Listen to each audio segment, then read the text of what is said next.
Opa, maravilha. Agora sim, estamos conectados e ao vivo, certo? José Tabacou, você me ouve?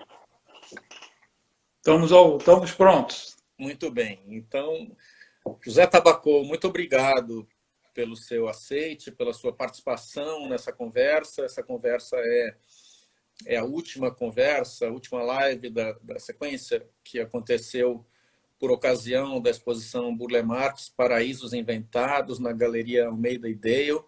E essa última, com você, a gente tem, por ocasião da celebração do lançamento do livro, catálogo, e por isso estava falando hoje com a Érica da Galeria, um grande trunfo guardado na manga, que era poder conversar com você, ainda bem que você aceitou. José Tabacou é paisagista, defensor do meio ambiente, um grande colaborador do Roberto Burle Marx, né? Um dos mais importantes colaboradores, Haruyoshi Ono, José Tabacou, trabalharam muito tempo, né? O Haru continuou depois. Eu queria começar essa conversa, José, te perguntando um pouco sobre isso, esse período seu junto ao Roberto, quando foi exatamente e como foi que vocês dois chegaram no escritório dele? Conta um pouco para a gente essa Sim, história.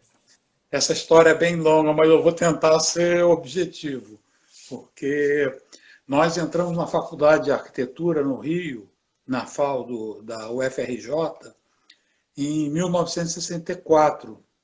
Então, nós entramos em março e em abril houve o golpe e a deposição do presidente João Goulart, né? E tudo virou um caos no país. Né? Hum, Especialmente na faculdade houve um problema sério, porque o presidente deposto, um pouquinho antes, talvez tenha sido o último decreto dele, foi um decreto duplicando o número de vagas nas faculdades, nas universidades federais. Né? Então, lá na faculdade, que eram 150 vagas, acabaram entrando 300 alunos e mais 150 que entraram por via judicial como excedentes.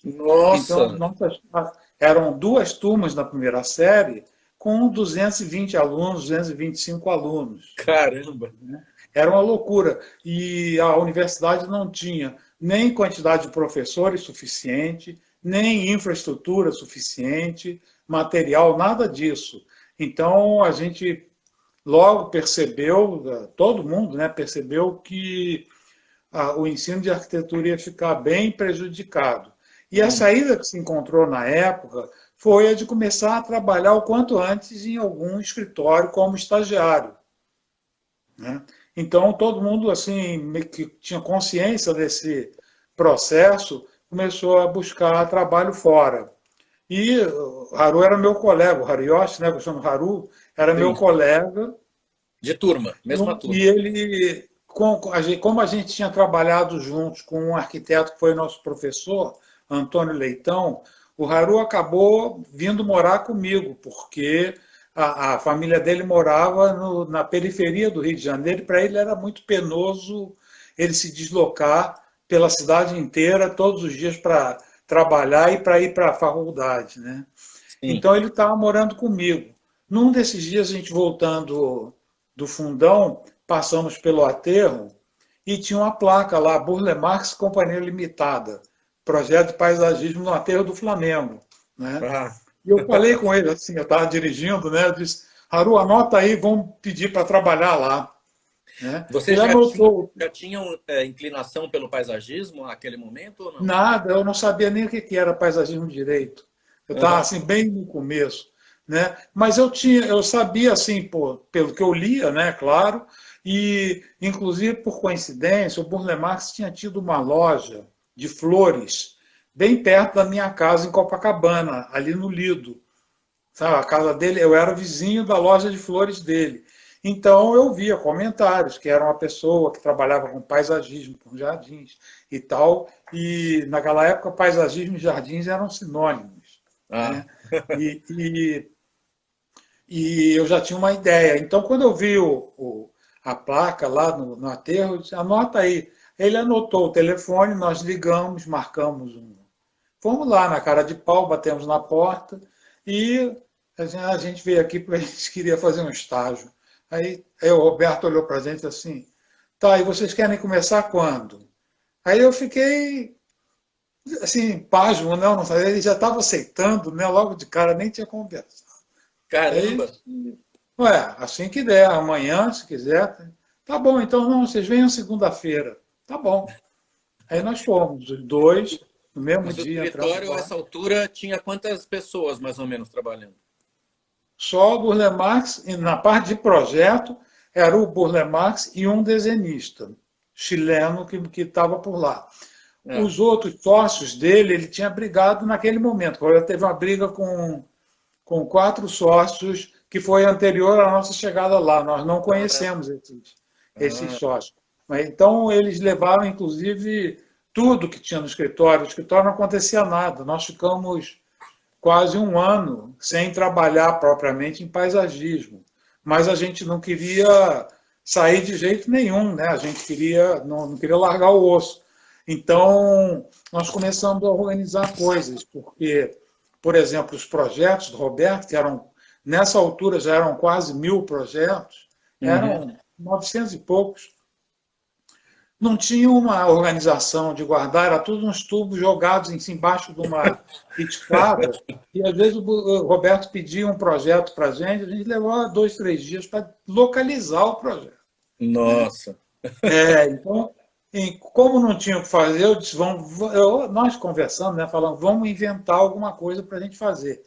E nós desenhamos um móvelzinho, que era uma escadinha, para botar os tubos em pé, e eles ficarem defasados um pouco para poder ter espaço para colar uma etiqueta, você poder tirar um tubo sem mexer nos outros. Né? Aí fizemos um desenho, mostramos para eles, se você não quer fazer um projeto assim, a gente arruma todo o escritório. Aí ele topou, né? Topou, aí um marceneiro fez e nós organizamos tudo.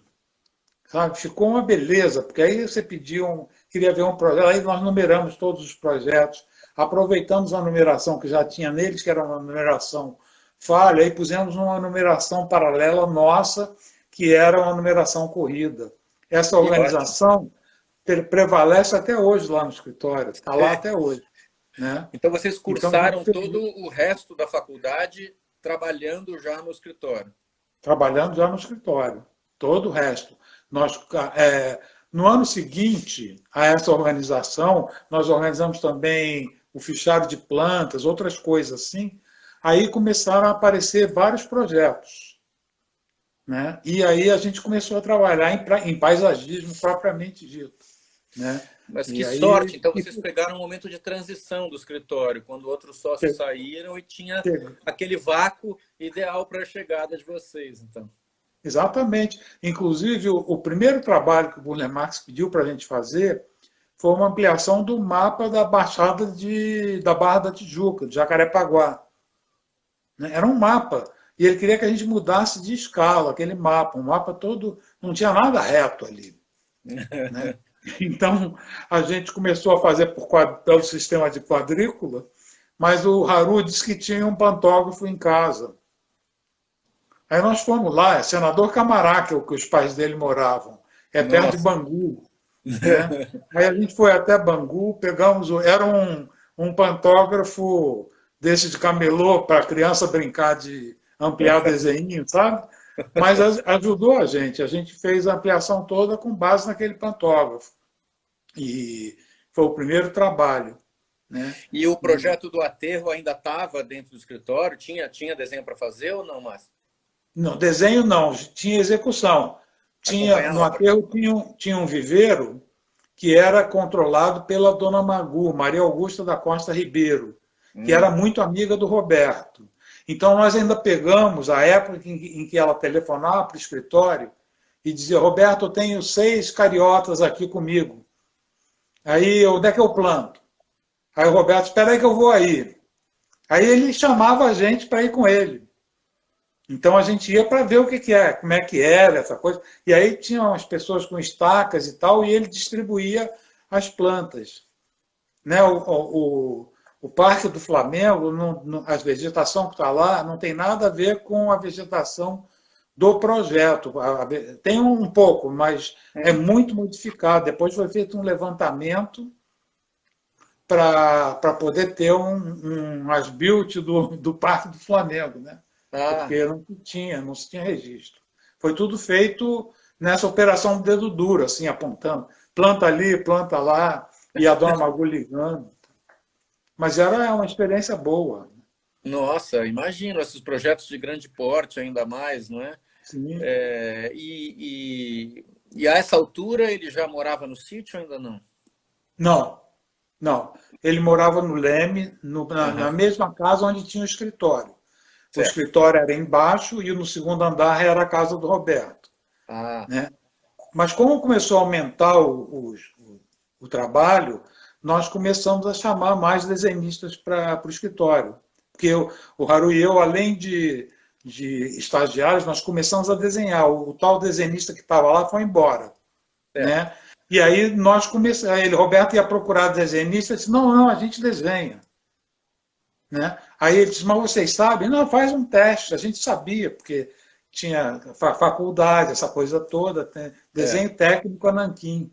Né? E aí a gente começou a desenhar como desenhista também. Quando o movimento aumentou, nós começamos a chamar colegas da faculdade. Entendeu? Então, uma coisa que eu acho assim, importantíssima nessa história toda é que, a partir dessa nossa entrada e por caminhos um pouco tortuosos, o escritório nunca mais contratou nenhum desenhista profissional, era só estudante de arquitetura. Ótimo. E era um espetáculo, era uma maravilha, porque nós chegamos a ter 12, 13 estudantes lá de arquitetura, às vezes um de belas artes que tinha, ou uma coisa assim que fugia um pouco da regra, mas todo mundo estudante, não tinha profissional. E a gente ensinava o pessoal que chegava a desenhar, desenho técnico. E quem chegasse a um ponto que tivesse uma qualidade mínima aceitável pelos padrões do escritório, leia-se padrões do Haruyoshi, né? Que eram assim, um nível de exigência altíssimo, aí ele era aproveitado como desenhista também. Entendi. Foi a primeira mudança que a gente fez lá. Né? Depois da organização, a gente fez essa mudança e depois a gente fez uma outra, que foi a forma de pagamento que a gente alterou de pagamento por hora para pagamento por tarefa. Tá? Que aí também deu uma liberdade para todo mundo, porque o processo era por hora. Aí a gente olhava e disse, pô, esse cara está tomando cafezinho há meia hora já. Me fala uma coisa, porque o Burle Marx, a essa altura do campeonato, já era muito famoso. Né? Mas o escritório girava muito, assim, ganhava-se dinheiro, era uma coisa que dava para viver confortável com esse fluxo de trabalho que entrava ou não? Não, assim, logo no começo, não. Eu diria que nos primeiros 2 anos, 65, 66, foi bem paradinho. Embora tivesse, em 66 já veio o Itamaraty de Brasília, que foi um projeto grande, e um projeto muito cuidadoso, que foi conduzido pelo embaixador Vladimir Murtinho, né? E a gente fez aquela obra praticamente junto com o Milton Ramos, que era arquiteto, que detalhava para o Oscar Niemeyer. Maravilhoso o projeto do Poxa, Itamaraty. maravilhoso. O Milton Ramos fez mais de 2.000 desenhos de detalhamento da obra de arquitetura. E aí a gente aprendeu muito também com ele, né? Nossa, imagino. Eu ia te perguntar aqui sobre o curso de paisagismo na faculdade, se existia e como era. Aí eu aproveito e junto com uma pergunta que passou aqui, alguém fez, eu não vi o nome, mas provavelmente é algum amigo seu que fala assim, conta a história de quando o professor te deu nota baixa e mandou se inspirar em Burle Marx. Então é alguém que me conhece, mas é meio fofoca, né? Mas existia uma disciplina de paisagismo na faculdade, no 5º ano, era por ano na época, não era por semestre. e tinha um trabalho a fazer que eu fiz. O trabalho era uma residência, um jardim de uma residência. E eu fiz. E a minha apresentação foi uma apresentação padrão do que a gente fazia no escritório. Ah, Então eu tirei nota 4 ou 5, eu não lembro, mas foi uma nota baixa. Né? Aí eu fui lá falar com o professor e disse, ô professor, por que eu tirei essa nota? Ele disse, porque a sua apresentação está muito fraca. Isso aí não é apresentação de paisagismo. Um desenho muito seco, muito frio, não sei o quê. Aí eu disse assim, mas é que eu trabalho no escritório de paisagismo já há 3 anos. E lá a gente apresenta o trabalho assim. Aí ele olhou para mim e disse assim, meu filho, você já viu um desenho do escritório do Burle Marx? Aquilo lá, ele desenha folha por folha. Aí eu disse, não, mas é justamente nesse escritório que eu trabalho, né? Aí ele ficou meio sem graça, assim. Essa história é engraçada, mas na verdade, ele provavelmente estava se referindo à época anterior, porque tinha um arquiteto que era, acho que era carioca, ele, Francisco Bolonha, lá do Rio, que fazia umas perspectivas fantásticas. uhum. Fantástica mesmo. Tem uma perspectiva para aquela célebre casa de uma cidade mineira, tem a casa do Oscar Niemeyer, Cataguases. em Cataguases, isso. E tem a perspectiva do jardim, que é realmente folha por folha, sabe? Onde está especificado Philodendron andreano, você olha e identifica que é um Philodendron andreano que está ali. Era um desenho fantástico. Mas esse não era o dia a dia do escritório. Gente. O desenho era técnico e, eventualmente, quando tinha assim, alguma coisa mais complexa, a gente fazia croquis em perspectiva, alguma coisa. O Roberto vinha por cima com nanquim, a gente fazia em papel manteiga, botava na prancheta, ele vinha, cobria com nanquim e desenhava as plantas, que ele desenhava perfeitas, né? Assim, incríveis. E aí a gente mostrava um croquis assim, mais no sentido do cliente entender o que era a proposta. Mas não era uma coisa permanente. Assim, Sim, né? sim. E olha, queria te perguntar, a gente vai e volta nessa cronologia aqui, né? Mas eu queria saber sobre as expedições do Burle Marx. Certamente você acompanhou muitas. Conta para a gente como é que acontecia isso, qual era o método e alguns lugares que vocês foram. Tá, eu não só acompanhei, como eu fui culpado de muitas delas. Principalmente as maiores. As maiores, Roberto tinha um pouco de receio. Ele não gostava de medo de custo do tempo e tal. E bom, assim, começando desde o começo. Nós entramos em agosto de 65. Em setembro, nós começamos a ouvir o zum, zum, zum no escritório de que ia haver uma excursão para a Bahia. Mas a gente era muito recente ali e o Roberto não convidou nem nada, a gente ficou só de olho comprido. Né? Foi a famosa expedição em que o Rino Leve faleceu. Ah, sim. Foi em 65, em setembro. Né? Eles foram para o Morro do Chapéu, na Bahia, e num momento o Rino se afastou do grupo e depois se perderam, não encontraram mais. Levaram quase 2 dias para encontrar o corpo. Foi meio dramático aquilo ali. Roberto ficou muito traumatizado. Assim, tanto é que nós só fomos ao Morro do Chapéu uns 8 ou 10 anos depois. Certo. Ele não queria ir para lá nunca. E é uma das paisagens mais impressionantes do Brasil, embora seja pouco conhecida. Né? A Cachoeira do Ferro Doido. É uma formação de arenito assim bonita. Mas eu fiquei assim de olho comprido naquelas viagens. Né? Pouco depois estava Você está me ouvindo? Tô sim. Porque congelou a imagem. Mas um pouco tempo depois, o Roberto estava tentando combinar uma viagem com Aparício Pereira, que era um botânico do Jardim Botânico do Rio. Né? E essa viagem era perto de Brasília. O Roberto ia para Brasília para alguma coisa no Itamaraty e aí queria aproveitar para a viagem. Né? Aí o Aparício disse assim, mas como é que eu vou para Brasília? Aí o Roberto, pois é, agora tem que ver, não sei o quê. Aí eu estava ali do lado e disse assim, eu posso lhe levar. Na hora, né? Porque eu tinha um Fusquinha, era Fusca. Um Fusquinha, na época era um Fusquinha. Aí eu disse, posso lhe levar. Aí o Roberto disse, então tá bom, então leva.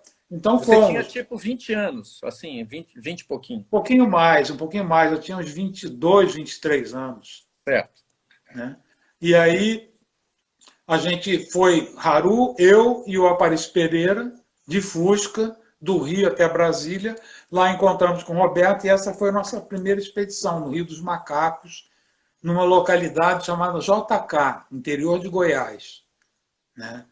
Assim, para colher uns antúrios que tinham dito que tinha por lá e tal. Então, aí, respondendo a sua pergunta, essas viagens elas apareciam ou por recomendação de alguém, um botânico que dizia, em tal lugar tem, ou porque o Roberto tinha notícia de alguma das plantas que exerciam um fascínio especial sobre ele, por exemplo, filodendro, que hoje em dia mudou de nome, mas ele acho que é, como é que chama? Esqueci o nome novo, mas Roberto tem na coleção do sítio perto de 300 espécies diferentes de filodendros, né? Então, se ele ouvisse assim que, em tal lugar tem um filodendro diferente, assim meio peludo, com a folha grande, ele já queria fazer uma excursão para lá, né? Tá? E, assim, depois que a gente foi nessa primeira, com o Roberto era muito fácil essas coisas, vira quase que um costume. Então, todas as excursões que ele fazia, ele convidava. A gente só não ia se tivesse uma prova na faculdade, alguma coisa assim. Assim mesmo, muitas vezes que a gente sabia que o professor ia amolecer depois, a gente faltava a prova e depois tentava fazer, explicava. Pô, era uma viagem, foi a Graziela Barroso, a gente não podia perder e não sei do que. Então, assim, né? Então a gente passou aí. E a partir de algum momento, eu me meti na cabeça que a gente tinha que ir ao Pantanal. E o Roberto nunca tinha ido, né?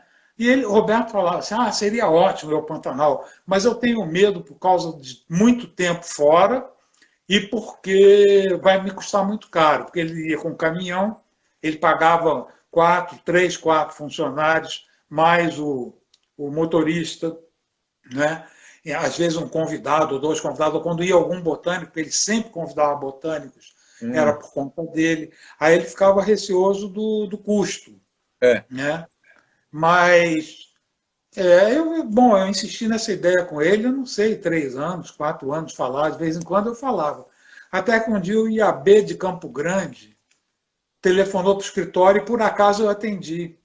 E eles estavam querendo fazer uma exposição do escritório, dos projetos do escritório, lá no IAB do Campo Grande. Aí eu, claro, com o maior prazer.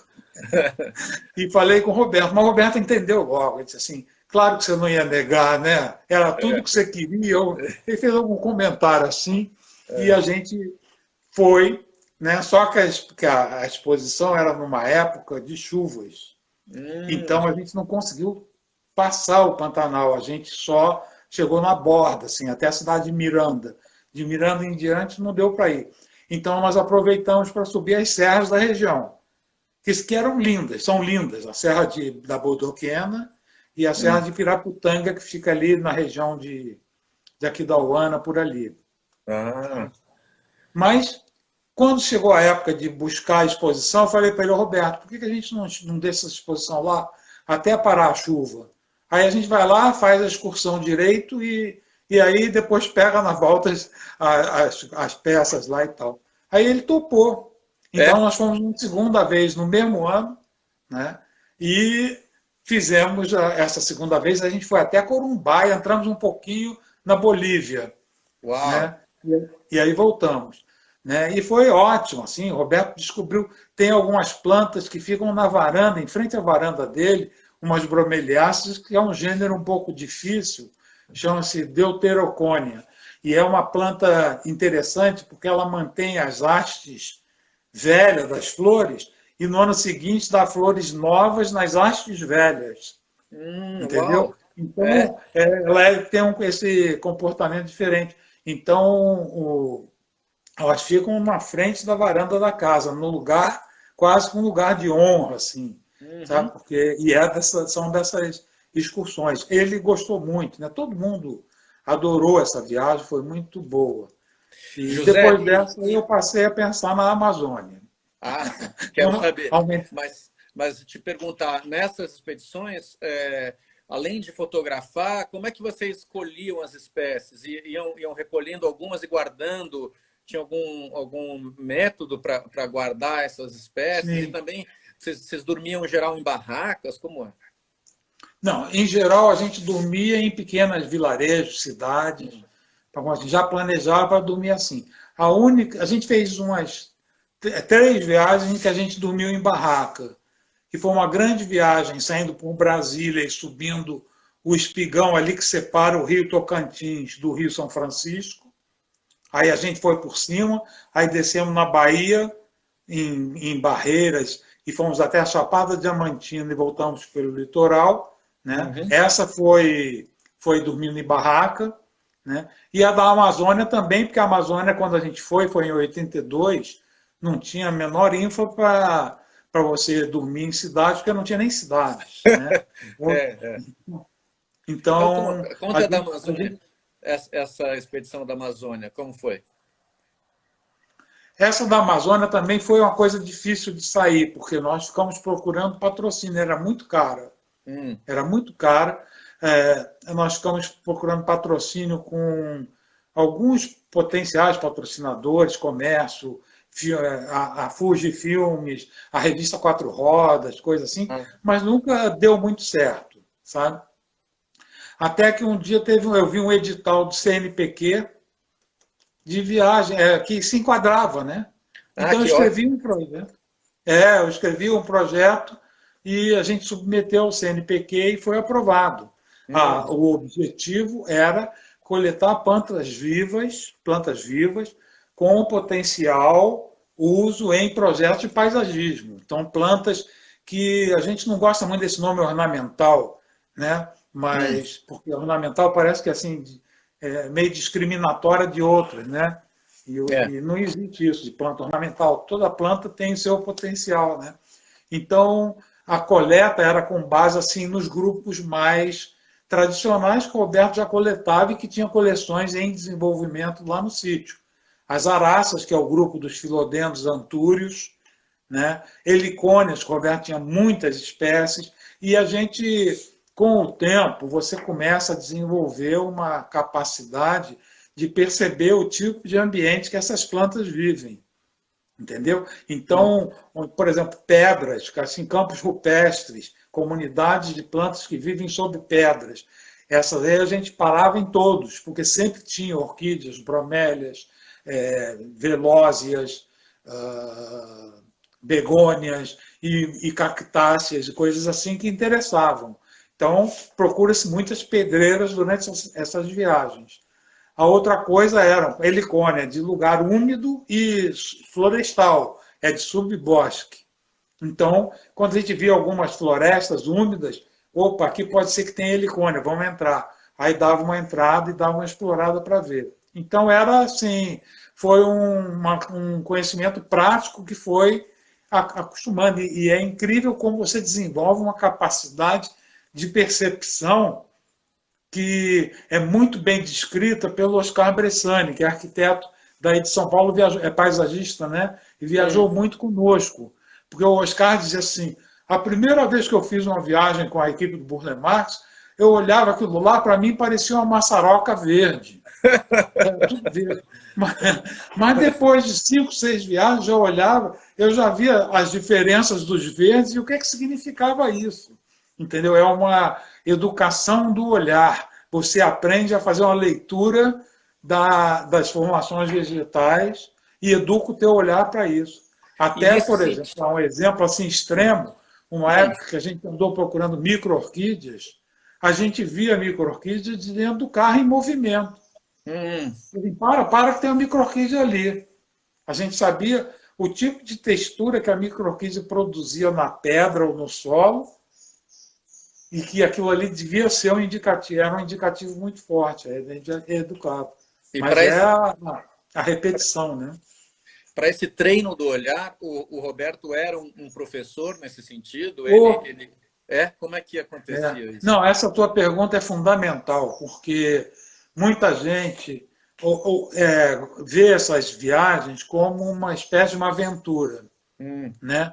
Mas a última coisa que a gente estava querendo era aventura. A gente não queria passar na beira de barrancos perigosíssimos, precipícios, nada disso. A gente estava querendo ver plantas e coletar plantas que pudessem ser utilizadas em projetos. E a segunda coisa, não em ordem de importância, era exatamente as aulas que o Roberto dava. Porque o Roberto olhava as coisas da natureza e dizia, olha, a gente podia transpor isso para um projeto de paisagismo. Ele, não é que ele quisesse que fosse uma imitação, era uma transposição. Era assim, a natureza como fornecedora de ideias para você reinterpretar. Eu vou dar um exemplo, assim, que aí quem está nos ouvindo talvez entenda melhor. Nós paramos num lugar no interior da Bahia, um lugar chamado Córrego da Onça, né? Que tinha uma pedra, essa pedra tinha uma falha horizontal nela, uma rachadura.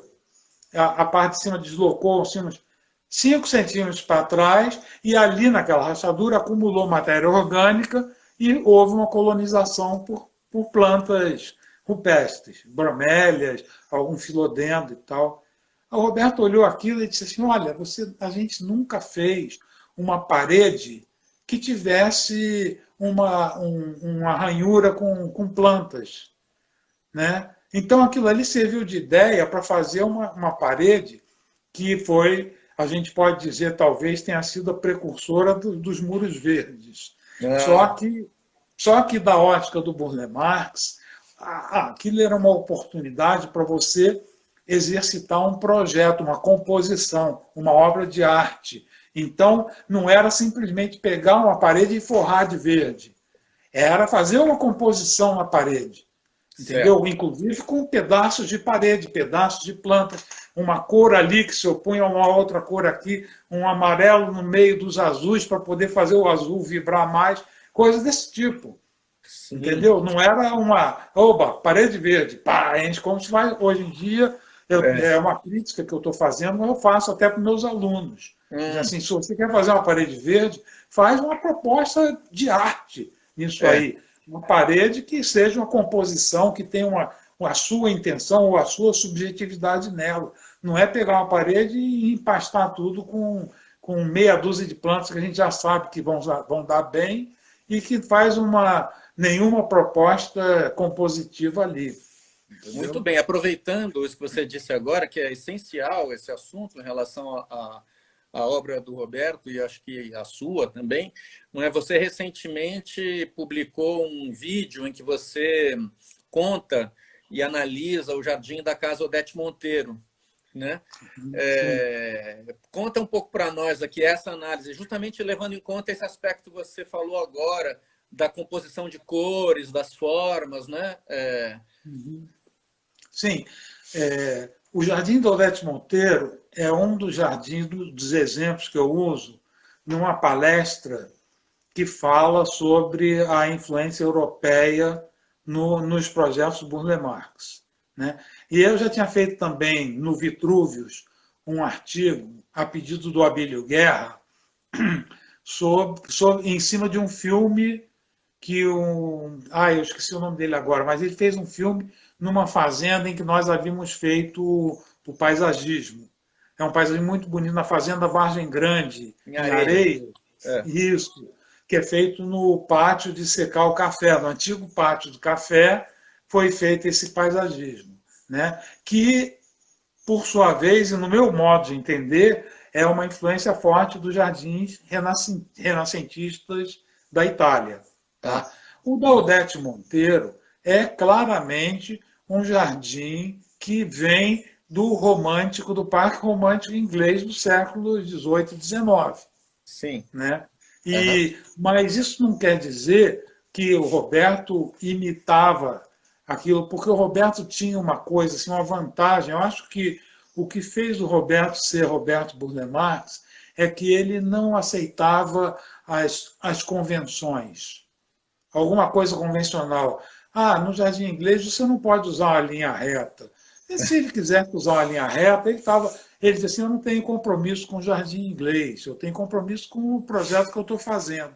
Então, o Jardim da Odete Monteiro, ele é muito inspirado no Parque Romântico, do século XIX, né? Porque a paisagem pedia isso lá.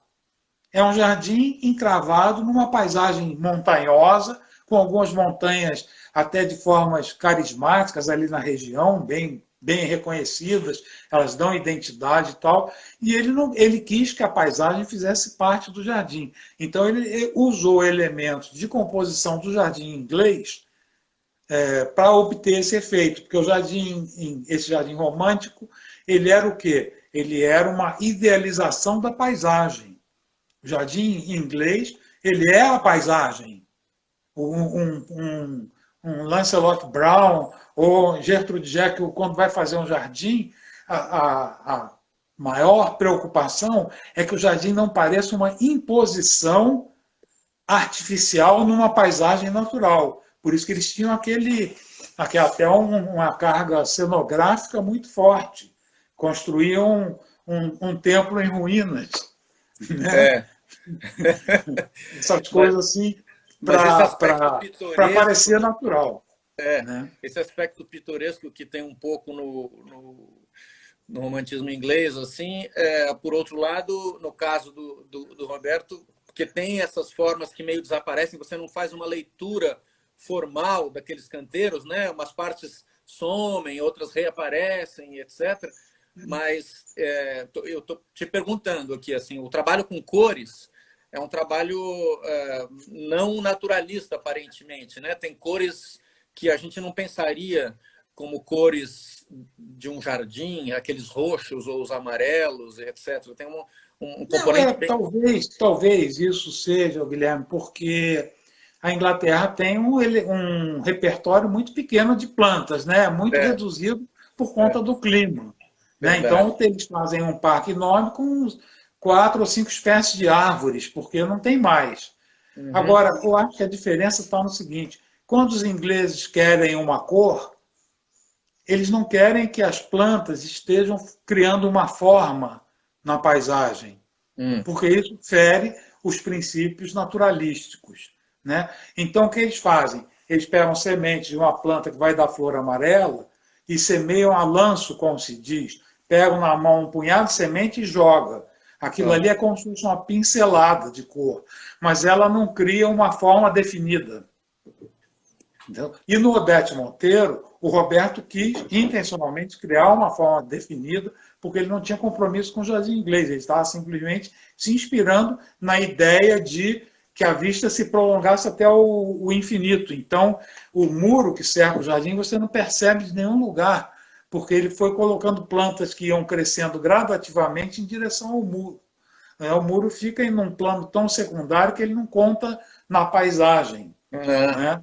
E também o gramado, ele dá ali é uma região que antigamente era muito florestada. Mata Atlântica, ali é muito úmido, é de cara para o mar, é onde chove mais abundantemente, então são florestas assim bem densas mesmo, originalmente. Né? O Jardim do Odete Monteiro tem um tratamento de clareira. Ele é uma clareira de onde você possa examinar, em primeiro plano, a borda da floresta que tem em volta e, em segundo plano, a linha das montanhas que estão mais ao fundo. Essa é a ideia da composição dele ali. E ainda o requinte de criar um lago na parte mais baixa, que o Roberto sempre dizia isso, a água vai para a parte mais baixa. Então, no fundo do vale, ele cria aquele lago que ainda traz para dentro do jardim o reflexo daquelas montanhas todas. Que lindo. Então, bom, esse projeto é muito anterior. Você vai lá 50 vezes e se emociona 50 vezes. É muito anterior à sua chegada no escritório, esse projeto. Né? Muito. Ele é um jardim de 48. Ele ganhou a Bienal de Arquitetura em 48. E o Roberto atribuía esse prêmio ao fato dos proprietários não terem interferido no projeto. Porque ele dizia assim, eu liguei para o Júlio Monteiro para mostrar o anteprojeto, e ele falou para mim, o que é anteprojeto? Aí o Roberto respondeu, não, isso é uma ideia para você ver, você ter uma ideia do que eu estou propondo, para ver se eu posso desenvolver, seguir para frente. Aí disse, olha, Roberto, se eu te contratei é porque você pode seguir para frente. Eu sou leigo, eu não vou julgar você. Pode fazer, eu não quero ver seu anteprojeto, não. E nem olhou o anteprojeto. Então ele teve liberdade total. Aí o Roberto atribuiu o prêmio ao fato de não ter tido uma interferência mais forte. Porque às vezes o proprietário, claro, é ele que vai morar ali, ele tem direito de dizer o que ele quer. Mas tem proprietários que, como eu botei nesse filmezinho, eles se alçam à condição de coautores do projeto. Paisagismo todo mundo sabe, né? Paisagismo e médico. De médico e paisagista todo mundo tem um pouco. Ixi. Mas com certeza esse foi um dos motivos desse projeto ter saído tão bom. E agora eu me lembrei, o Walter Gropius elogiou muito, né? Foi um dos membros do júri que deu o prêmio, acho que até visitou depois. Ele foi com o Roberto lá. Puxa vida. E, olha, José, eu te pergunto, você acha que existe um método Burle Marx? Isso é alguém que quer projetar como Burle Marx, como é que faz? Essa pergunta é fogo, hein? Porque nem eu sei. Não, o que eu posso dizer é o seguinte, o Roberto, ele tinha uma capacidade de fazer, que eu até tento repetir essa estratégia, que é o projeto do projeto, que eu chamo. Ele não fazia um projeto sempre da mesma forma. Cada projeto é um projeto e merece ser feito de uma forma qualquer, que é o projeto do projeto que eu estou dizendo. Porque, às vezes, a topografia começa a te ditar condições que você tem que respeitar, né? Outras vezes, a ausência de topografia que faz você dizer assim, se eu fizer um projeto aqui sem mexer nisso aqui, vai ficar uma coisa monótona, né? E tal. Então, cada um é cada um, né? Isso já é uma lição. Então, eu acho que assim, não, é como uma pintura, como qualquer tipo de manifestação de arte. Não tem uma receita para você, a receita do sucesso, né? Você tem a aventura da elaboração. Tem uma frase da Maria Cecília Salles que eu acho muito bonita, porque ela diz que a gente não tem o domínio completo da criação de uma obra de arte. Tem um lado aventura que o processo da elaboração vai revelando aos poucos. E que se houvesse esse domínio o tempo todo, não haveria espaço para você, para a improvisação e para o enriquecimento da tua obra. Né? Eu acho muito bonito isso. Perfeito essa resposta. Claro que se houvesse um método já a obra seria muito menor do que né? Porque afinal ela conta muito com e o conceito embora quando você chega a uma residência com um pequeno jardim em volta, no meio de uma quadra, assim as condicionantes são mais ou menos as mesmas sempre. Então você acaba indo para um caminho que é mais ou menos tradicional ou convencional. Mas o Roberto dizia assim, eu odeio fórmulas, eu gosto de princípios, mas eu odeio fórmulas. Né? Excelente, quer dizer, não é um estilismo, né? Eu nunca cairia num estilismo. Eu acho que não, de jeito nenhum. São princípios. O conceito de site-specific é muito importante, como você explicou agora, né? A topografia, a situação particular de cada terreno, de cada encomenda, né? Eu vi que chegou uma pergunta, passou uma pergunta aqui por nós, a pessoa queria saber onde ver esse filme que você citou. Está no seu Facebook, né? Facebook do José Tabacô, você postou. Mas eu notei que é uma série que você faz chamada Paisagismo em Gotas, é assim? Esse é o primeiro de uma série. Eu comecei com ele. Eu tenho já vários temas anotados. Eu tenho aqui, por exemplo, material para fazer um filminho sobre o Garapuvu, que aí em São Paulo chamam Guapuruvu, né? Aqui no sul é Garapuvu, que é uma árvore muito carismática aqui na região, porque, primeiro que nessa época agora elas entram em flor, então as colinas ficam pinceladas de amarelo, assim, de um amarelo forte, é muito bonita.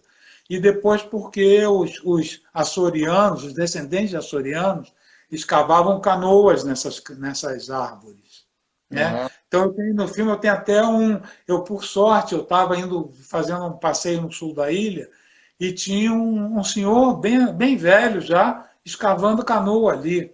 Aí eu parei, filmei, bati um papo com ele, foi bem legal. Então, um dos próximos Paisagismo em Gotas vai ser quase uma monografia do Garapuvu em 5, 10 minutos, sabe? que ótimo! Bom, essa série, esse Paisagismo em Gotas, são pequenas aulas de paisagismo, né? Acho que você... São coisas assim de reflexão.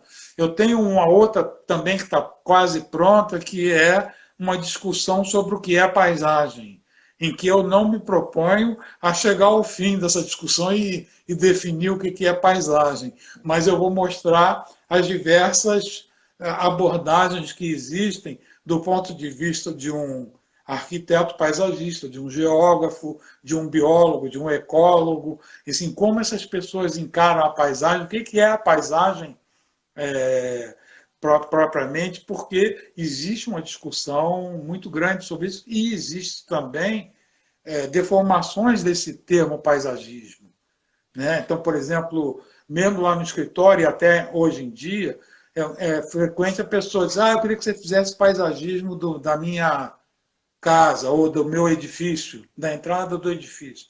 Aí, quando você chega lá, já está tudo definido. O que eles querem, na verdade, é uma especificação das plantas, Uhum. né?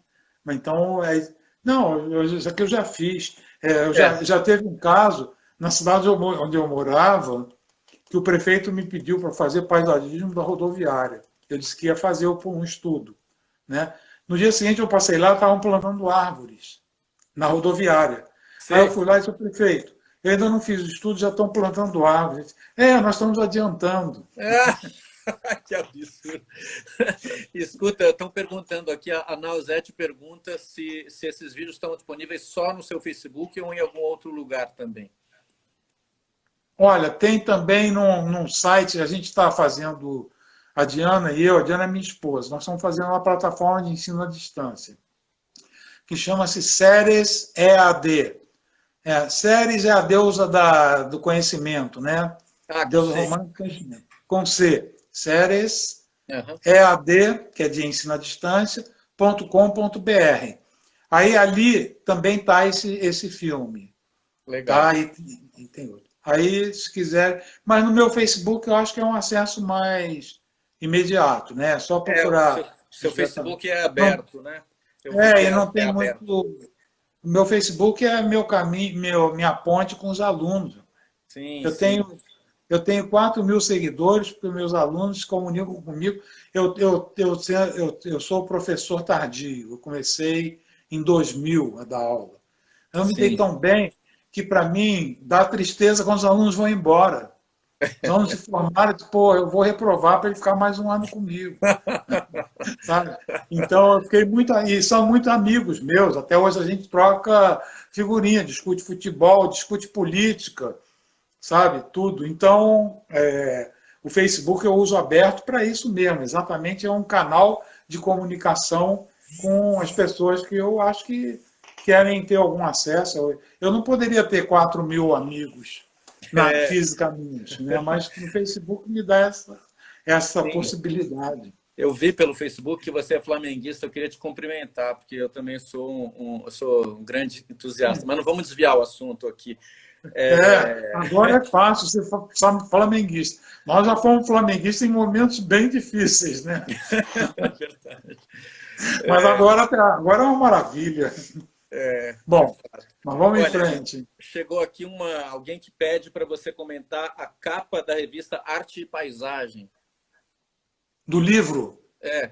Ah, então é Do isso. livro. Sim, aquele é o Jardim Cavanelas. Hoje em dia pertence a um senhor chamado Gilberto Strunk. Hum, E aquele jardim também é carismático entre a obra do Roberto, uma porque maravilha, a casa do é um Niemeyer, jardim. né? Isso, tem uma casa que é incrível aquela casa. É uma Uhum. coisa assim, mostra assim a simplicidade com que você pode fazer uma coisa bonita, né? Um telhado com uma curva assim suave, quatro apoios, assim, quatro colunas ou três colunas e a casa ali. É. E esse jardim ele tem uma história interessante porque a família, meio que os herdeiros do Cavanellas, meio que abandonaram, não sei o que, que houve, mas o jardim ficou perdido.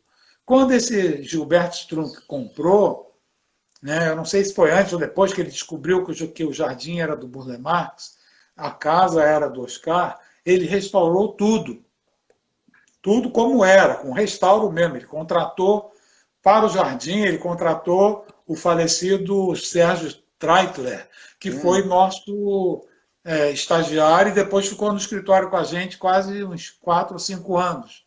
Ah, Depois de que lá ele ótimo, saiu para o IFAM, hein? que ótimo, que ótimo.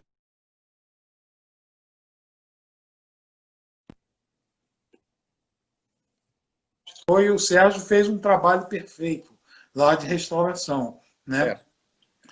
Inclusive aquela escultura que tem, uma escultura, eu não sei se é a Maria Martins, eu não lembro bem quem é, mas aquela escultura tinha sumido. E ele descobriu que ia ter um leilão em Brasília, que ela estava na relação do leilão. Aí ele Caramba. foi a Brasília e arrematou a peça e ela voltou para sua casa, a casa original dela. Aham. Então, aquela casa também foi usada naquele filme que é a história da Lota Macedo Soares, Hum.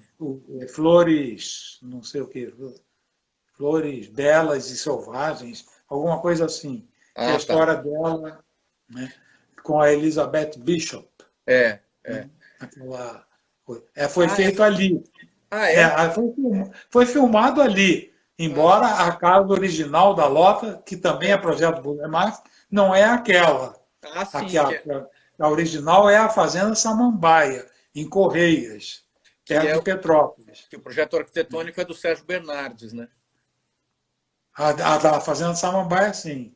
É. E, e assim, olha, do Cavanellas, assim, do jardim, o que eu posso dizer, que eu uso até muito esse jardim em aula também, é que o Roberto usou ali um traçado regulador, que é Hum, uma proposta meia corbusiana, né? hum. De você é, limitar a sua própria composição presa a uma malha, que lá no caso é uma malha quadrangular. Aí, se você olhar, a piscina está presa ali, o muro está preso naquela malha, o quadriculado do gramado, as Olha, palmeiras estão nos encontros das diagonais, a estátua, a escultura também está no encontro da diagonal de um dos quadrados. Então, esse é um lado todo feito com base em cima de um traçado regulador. que Então, interessante ali saber, embaixo, porque a gente olha para o jardim e ele tem formas completamente livres, né? Aparentemente. livres, livres, é. Mas é interessante porque o traçado regulador ele é um artifício de composição que substitui, na prática, ele substitui o escalímetro. Porque você Uhum. faz uma malha de um tamanho que seja interessante para os seus propósitos e aí compõe indo por cima dessa malha. Inclusive, para o Roberto é uma maravilha, porque na hora que ele não quiser usar a malha, ele se sente muito à vontade de violentar a própria malha que ele criou. Porque eu não tenho compromisso nem comigo mesmo. Meu compromisso é com a composição, não é? Então a gente assim, ele não é de estabelecer uma lei e respeitar aquela lei que ele mesmo criou até o fim, entendeu? Sim, É sim. interessante nesse aspecto, né? Muito bem. E a outra coisa que é interessante no jardim é que a casa funciona como um divisor visual, porque não é frequente na obra do Roberto uma composição que não tenha unidade no todo. E aquele lá não tem. A casa separa toda essa parte altamente geometrizada da parte anterior, que é feita com uma composição com arcos de círculo. É. São todas curvas. Né? Então, são propostas independentes uma da outra. A gente pode até argumentar assim, nós não se vê as duas ao mesmo tempo. Não dá para ver, porque a casa não deixa. Realmente não dá para ver, só de drone, né? Mas não dá para ver. Mas o Roberto não se importava muito com isso. Quando ele queria unidades na composição, ele não se importava se dava para ver ou não dava para ver. Ele queria que a composição tivesse unidade. Entendeu? Entendi, interessante saber disso. Agora pensando o Cavanelas, né? Se ele acordasse um dia mais cartesiano, ele ia para um lado. Se ele acordasse mais orgânico, ele ia para o outro. Ou então ao contrário, né? Se ele estava meio perdido, ele ia para o lugar mais rígido para se enquadrar. Tudo é possível. Né? Interessante. Olha só, essa conversa é ótima. A gente tem só mais 3 minutos até ela acabar. É muito pouco. Eu queria te perguntar, para encerrar, como é que você, depois que você saiu do escritório do Roberto e partiu para a sua carreira solo, o que você levou consigo dessa experiência? Eu levei tudo que eu aprendi lá. Eu aprendi tudo lá pelo que eu contei aqui. Né? Mas, assim, o que eu mais gosto da experiência, que eu mais uso, é a ideia de você não criar um ritual de projeto.